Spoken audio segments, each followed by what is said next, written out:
Alright guys, so I was able to remove the alternator with a it's a 2 bolt.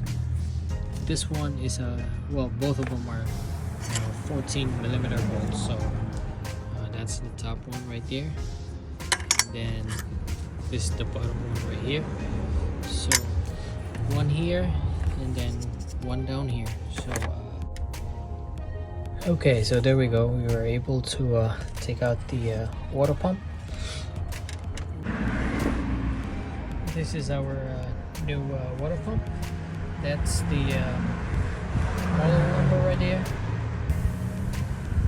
It's right there on the side. It's a brand new, same as the same brand as the thermostat Aisin. It's the OEM supplier for most Japanese car brand. And this is the new water pump that we're gonna put it in.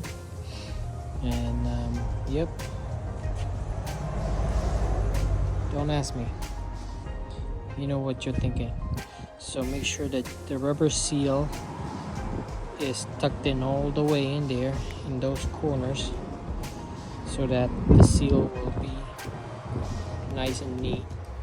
Make sure you follow the groove and it's not twisted,